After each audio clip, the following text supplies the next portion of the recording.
Hello guys, ഇന്ന് ചമ്മന്തി ഉണ്ടാക്കും. തേങ്ങാ ചമ്മന്തി. ഇഡ്ഡലിക്ക് വേണം തേങ്ങ പൊട്ടിക്കാവേ.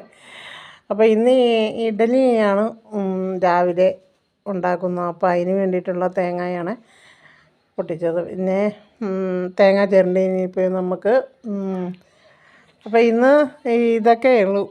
ഇന്ന് ഇഡ്ഡലിയും തേങ്ങാ ചമ്മന്തിയാണ് കൂടുതലും ഉള്ളത്.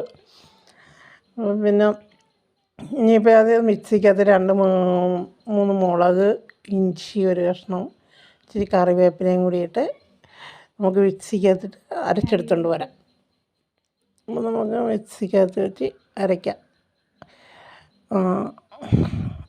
അത് കഴിഞ്ഞ് നമ്മൾ ചീനച്ചട്ടി അടുപ്പിൽ വെച്ചിട്ട് കടുകിട്ട്, ചീനച്ചട്ടി വെച്ച് കടുകിട്ട്, എണ്ണ ഒഴിച്ച് കടുകിട്ട് കറിവേപ്പിലയിട്ട് ഇത് പൊട്ടിച്ച് ഇനി നമ്മൾ അരച്ച് വെച്ചിരിക്കുന്ന തേങ്ങ നമുക്ക് അതിലേക്ക് ഒഴിച്ച് ഇച്ചിരി ഉപ്പും കൂടിയിട്ട് നമുക്ക് എടുക്കാം. പാകത്തിന് വെള്ളം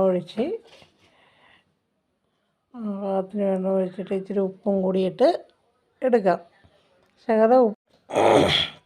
അപ്പോൾ ഇനിയിപ്പം നമ്മൾ പാകത്തിന് ഉപ്പും ചേർത്ത് അത് ഇളക്കി ഇനി കൂടുതൽ ഉപ്പ് ചേരരുതും.